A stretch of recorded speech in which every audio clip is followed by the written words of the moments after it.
Welcome to The Explainer. Today, we're unpacking the data behind what is absolutely, without a doubt, the most urgent global shift of our lifetimes: the total transformation of our 200-year-old energy system.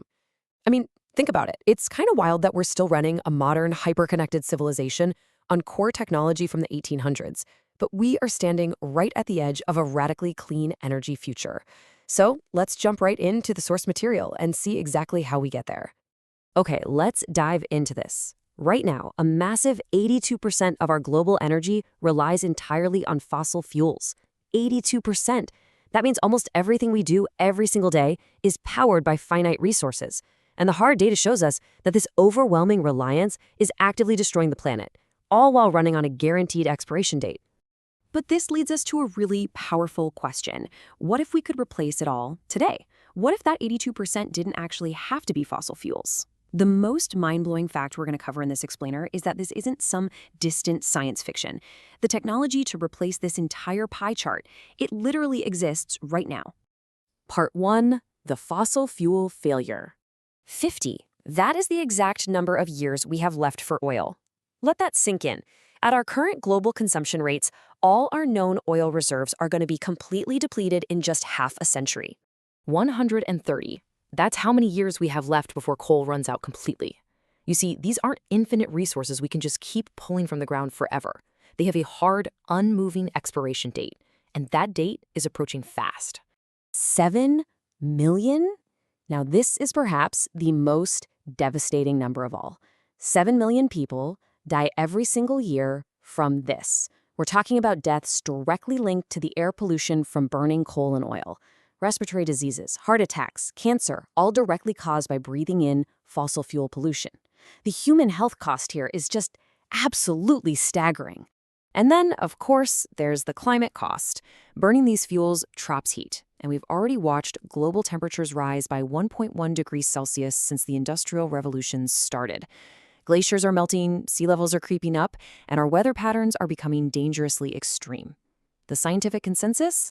It tells us we have exactly 26 years left to cut our carbon emissions in half. The clock is ticking, and it's ticking loudly. Part 2. The clean arsenal. Now let's talk solutions, because the sheer power and variety of what we already have at our disposal is incredible. Take solar, for example. The sun delivers more energy to the Earth in a single hour than all of humanity uses in an entire year. One single modern wind turbine can power 1,000 homes. Hydroelectric stands as our largest renewable source globally. Then you got geothermal, which effectively powers 30% of Iceland right now. And biomass is out there smartly turning our organic waste into usable energy. Right now, these only make up 12% of our energy, but they hold the key to absolutely everything. Part 3. The economics of change. So the crucial point is this. Saving the environment is great, but this new paradigm is actually being driven by undeniable economic reality. The old way, fossil fuels, is finite, polluting, and getting incredibly expensive to build. But the new reality, renewables are infinitely replenishing, they produce absolute zero emissions, and the real kicker, they are becoming remarkably cheaper to produce. I mean, just look at how astounding this price drop is. Back in 2010, solar energy cost $378 per megawatt hour. Today, it has absolutely plummeted to just $36. That is a massive 90% price drop in barely over a decade. Because of this, in most countries today, building a brand new clean energy plant is literally cheaper than building a new dirty one. And look, this isn't just hypothetical whiteboard math. Countries are actively living in the future right now. Denmark is generating 81% of its electricity just from wind. Uruguay is running on 98% renewable energy, and Costa Rica is sitting at 99%. And for the global economy, this transition is sparking a massive job boom. Clean energy jobs are growing 5 times faster than fossil fuel jobs. By 2050, the data projects we're going to see 24 million new jobs worldwide. So it's not just saving the planet, it's practically supercharging the global economy. Part 4. The final hurdles. Okay, so if renewables are so much cheaper and cleaner, why aren't we at 100% globally right now? Well, beyond political lobbying, the data points to 3 massive, realistic, logistical bottlenecks we have to solve. Step 1 is storage. The sun sets, the wind stops blowing, so we need advanced batteries to store that power. That tech is improving fast, but it's still pretty expensive. Step 2 is infrastructure. To move all this clean power around, we essentially have to actually scratch that. It's more like a total rebuild of the entire global power grid.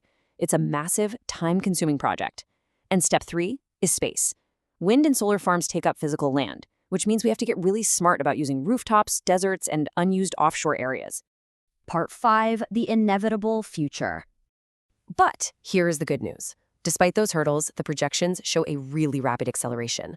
Right now, as we said, we sit at about 12% of global energy coming from renewables, but by 2030, we are projected to hit 45% of global electricity.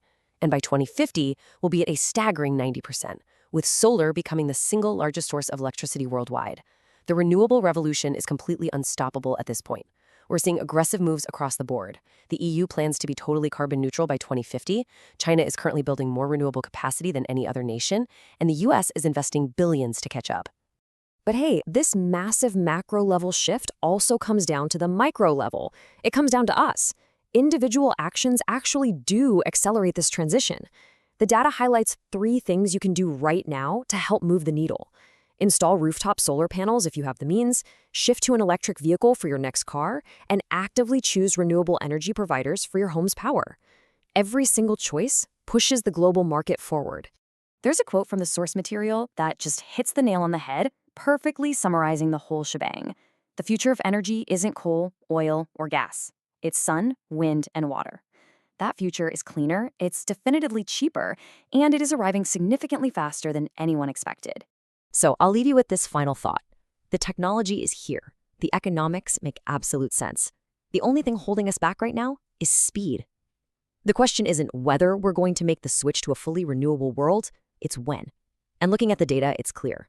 The answer needs to be right now. So what do you think? Did this explainer change how you look at the energy grid? I'd love to hear your thoughts, so drop them down in the comments below. Make sure you subscribe so you never miss another deep dive. Thank you so much for learning with me today.